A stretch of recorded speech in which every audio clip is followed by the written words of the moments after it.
गोवर्धन पूजा का महत्व। हिंदू पौराणिक कथाओं के अनुसार एक बार भगवान कृष्ण ने अपने पिता नंद महाराज से पूछा कि ब्रज के लोग भगवान इंद्र की पूजा क्यों करते हैं। उनके पिता ने उत्तर दिया कि वे इंद्र की पूजा इसलिए करते हैं ताकि उन्हें वर्षा का आशीर्वाद मिले और उन पर अपनी कृपा बरसाए, ताकि उनकी फसलें और पशुधन में बढ़ोतरी हो। हालांकि भगवान कृष्ण इस उत्तर से संतुष्ट नहीं थे और ये कई वर्षों से ऐसी पूजा इंद्र की होती आई है। लोगों का मानना था कि अगर वे इस पूजा को नहीं करेंगे तो इंद्रदेव नाराज हो जाएंगी और बारिश नहीं होगी, जिससे अनाज और चारे की कमी हो जाएगी। भगवान कृष्ण ने सभी से आंख बंद करके इस अनुष्ठान का पालन न करने के लिए कहा। भगवान कृष्ण ने उन्हें समझाया कि यह गोवर्धन पर्वत है, न कि भगवान इंद्र जो बारिश लाने में मदद करते हैं, और इसलिए उन्हें गोवर्धन की पूजा करनी चाहिए। लोगों ने आश्वस्त होकर गोवर्धन पर्वत की पूजा करना शुरू कर दी।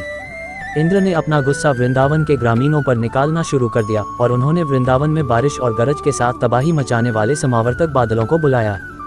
ब्रज में जोर से बारिश होने लगी और बाढ़ आ गई। ब्रज के लोगों ने मदद के लिए भगवान कृष्ण की ओर रुख किया। फिर भगवान कृष्ण ने गोवर्धन पर्वत को अपनी छोटी उंगली पर उठा लिया और ब्रज के लोगों ने भूख और प्यास से अप्रभावित 7 दिनों तक इसके नीचे शरण ली। मेघ बरसते रहे पर ब्रज का कुछ भी नहीं बिगड़ पाए। भगवान कृष्ण के भक्त उन्हें सम्मान देने के लिए इस दिन उनकी पूजा करते हैं। वे भगवान को भोजन का एक पर्वत बनाते हैं और उन्हें प्रदान करते हैं। यही कारण है कि इस पूजा में भोजन एक महत्वपूर्ण भूमिका निभाता है। इसके अलावा भगवान कृष्ण के उपासक भजन कीर्तन करते हैं और शाम को अपने घरों में दिए जलाते हैं।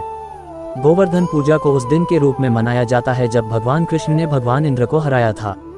जैसा कि भागवत पुराण में वर्णित है, गोवर्धन पूजा को मुख्य रूप से भगवान कृष्ण द्वारा अपनी उंगली पर गोवर्धन पहाड़ी उठाने के साथ पहचाना जाता है, जिस दिन ब्रजवासियों ने इंद्र के प्रचंड क्रोध से भगवान कृष्ण की शरण मांगी थी।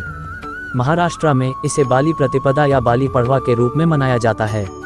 ये दिन राजा बलि पर भगवान विष्णु के अवतार वामन की जीत और बाद में बाली को पाताल लोक में धकेलने की याद दिलाता है। ऐसा माना जाता है कि भगवान वामन द्वारा दिए गए वरदान के कारण असुर राजा बलि इस दिन पाताल लोक से पृथ्वी लोक में जाते हैं। दिवाली के अगले दिन यानी कार्तिक मास की शुक्ल पक्ष की प्रतिपदा को गोवर्धन पूजा का पावन पर्व मनाया जाता है।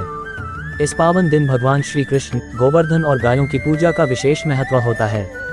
गोवर्धन पूजा के दिन लोग घर के आंगन में गोबर से गोवर्धन पर्वत का चित्र बनाकर गोवर्धन भगवान की पूजा करते हैं और परिक्रमा लगाते हैं। इस दिन भगवान को अन्नकूट का भोग लगाया जाता है, जिस वजह से गोवर्धन पूजा को अन्नकूट पूजा भी कहा जाता है। इस घटना के बाद भगवान कृष्ण को गिरधारी के नाम से भी जाना जाने लगा। इंद्र ने उन्हें एक सर्वोच्च शक्ति के रूप में स्वीकार किया। तब से गोवर्धन पूजा अस्तित्व में आई। गोवर्धन पूजा अनुष्ठान। गोवर्धन पूजा के सबसे महत्वपूर्ण अनुष्ठानों में से एक में गोबर और मिट्टी से एक छोटी पहाड़ी बनाना शामिल है, जो गोवर्धन पर्वत को दर्शाता है। ब्रजभूमि के लोगों को बाढ़ और भगवान इंद्र के प्रकोप से बचाने के लिए भक्त भगवान कृष्ण और गोवर्धन पर्वत से प्रार्थना करते हैं। लोग भगवान कृष्ण की मूर्ति को दूध से स्नान कराते हैं, उन्हें नए कपड़े और आभूषण पहनाते हैं और उन्हें विभिन्न व्यंजन चढ़ाते हैं। कुछ राज्यों में भक्त 56 प्रकार की विभिन्न वस्तुओं की एक विस्तृत भोजन की थाली भी तैयार करते हैं। गोवर्धन पूजा में हम सब गाय और गौवंश की पूजा करते हैं। गाय में 33 करोड़ देवताओं का वास माना गया है। गोवर्धन पूजा इसलिए भी महत्वपूर्ण है क्योंकि यह प्राकृतिक संसाधनों के संरक्षण का संदेश फैलाती है। प्रकृति माँ की पूजा करना हमेशा हिंदू धर्म में एक अभिन्न अंग रहा है।